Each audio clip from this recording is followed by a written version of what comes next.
রবিবার সকাল, ঘড়িতে বাজে তখন ঠিক 7:03। পলাশ মুখার্জি তখন তাড়াতাড়ি করে ঘুম থেকে উঠে নিজের প্রয়োজনীয় জিনিসপত্র ব্যাগে কুড়িয়ে রেডি হয়ে বেরিয়ে পড়ল এবং সোজা চলে গেল টিকিট কাউন্টারে। সেখান থেকে টিকিট কেটে চলে গেল গোঘাট স্টেশনে। তার মনে হচ্ছিল সে সকাল সকালই চলে এসেছে, কারণ পুরো স্টেশন এবং ট্রেন ছিল। বাট হোয়ার উইল হি গো? সে কোথায় যাবে? সে তার ভাই সায়ন্তন মুখার্জিকে নিয়ে যাবে কলকাতা।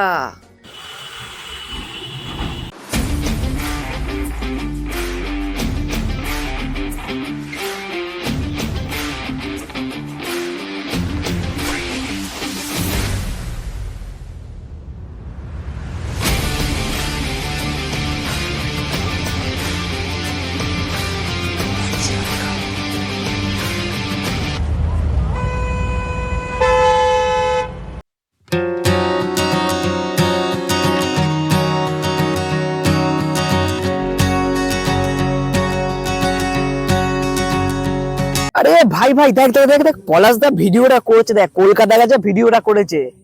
কলকাতা নর্মালি সবাই যায়, ভিডিওটা কেমন সিনেমাটিক ভিডিওর সাহায্যে দেখাচ্ছে। দেখ ভিডিওটা সত্যি বাবু। এই তুই নিজের কাছে মন দে না, ওকে আমেরিকা গেছে নাকি সামান্য কাছে কলকাতা, এটা কলকাতা দেখা যাচ্ছে। তো এইটা ভিডিও দেখতে হবে, বেশি অন্য কিছু ভিডিও না দেখে নিজের কাজটাই মন দে, ঠিক আছে? আর আমাকে এইসব দেখাতে আসেনি না, ঠিক আছে তো? আরে এইসব ভাট পাবলিকের কথা বাদ দাও, এইসব ভাট পাবলিকের কথা না শুনে চলো আমরা একসাথে কলকাতা যারা ভিডিওটা দেখি, চলো। সকালে গোঘাট ট্রেনে উঠে মানুষের কোলাহল শুনতে শুনতে পৌঁছে গিয়েছিলাম ব্যস্ততম স্টেশন হাওড়া স্টেশনে। হাওড়া স্টেশন থেকে বাস স্ট্যান্ডের রাস্তা ধরে সোজা চলে গেলাম। আরে না না, আমরা বাস ধরবো না, আমরা পায়ে হেঁটে পার হবো ঐতিহাসিক স্থাপত্য हावड़ा ब्रिज। इस शैतानी दिमाग पे एक आइडिया आया है, क्यों ना हम इस नॉर्मल वीडियो को प्रो लेवल जैसा एडिट करके दिखाए। হ্যালো হ্যালো, এরপর তোমরা এডিটিং শুদ্ধ হাওড়া ব্রিজের ভিউটাকে এনজয় করো। Let's go.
রাইটার্স বিল্ডিং নামটা নিশ্চয়ই শোনা শোনা লাগছে, তাই না?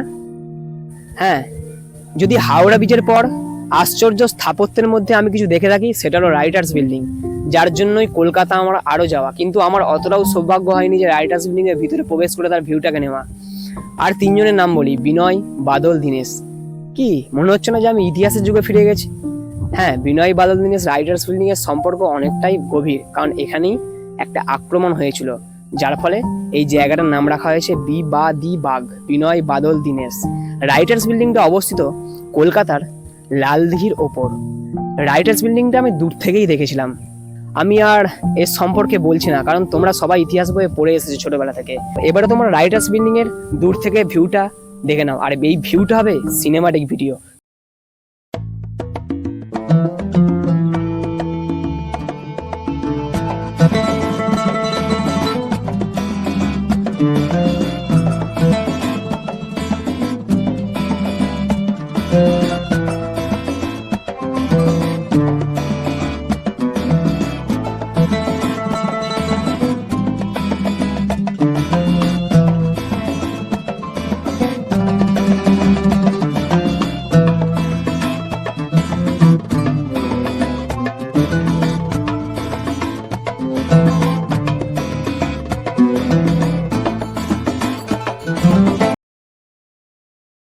দেখো, একদিনের মধ্যে কলকাতা ভ্রমণ কখনোই সম্ভব নয়। একদিনের ওই ছোট্ট ভ্রমণে কলকাতায় আশ্চর্যমূলক স্থাপত্যের মধ্যে আমার নজর কেড়েছিল হাওড়া ব্রিজ এবং রাইটার্স বিল্ডিং। এই দুটি আশ্চর্যমূলক স্থাপত্য বাদ দিয়েও বেশ কিছু জনপ্রিয় জায়গা আমি দেখেছিলাম। এরপরে ছোট করে তোমাদের সাথে সেটাই শেয়ার করব। ভিডিওটি দেখার অনুরোধ রইল। সবার প্রথমে চোখে পড়েছিল সেন্ট্রাল ব্যাংকটির দিকে, তারপর চোখে পড়ল কলকাতায় বিবাদীবাগে অবস্থিত এলআইসি অফিসটির দিকে, তারপর দেখলাম কলকাতায় বিবাদীবাগে রাইটার্স বিল্ডিং এর ঠিক বিপরীতে আরবিআই ব্যাংকটির দিকে।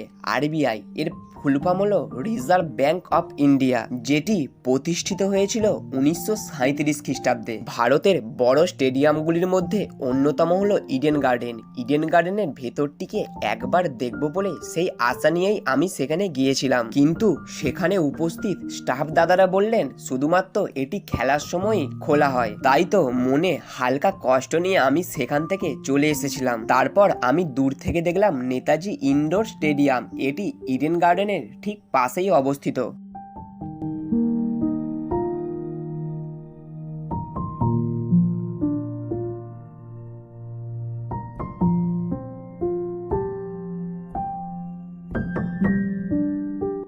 কলকাতা হাইকোর্ট, যেটি প্রতিষ্ঠিত হয়েছিল 1862 খ্রিস্টাব্দের 1 জুলাই, এটি অবস্থিত কলকাতায় নেতাজি ইনডোর স্টেডিয়ামের সন্নিকটে। আশা করছি এই ভিডিওটি তোমাদের একটুও ভালো লেগেছে। যদি এই ভিডিওটি একটুও ভালো লেগে থাকে তাহলে কমেন্ট বক্সে গিয়ে সুন্দর দেখে একটি কমেন্ট করে দিও। আজকের পর্বের এখানেই সমাপ্তি হলো। দেখা হচ্ছে নতুন কোনো ভিডিওর সাথে।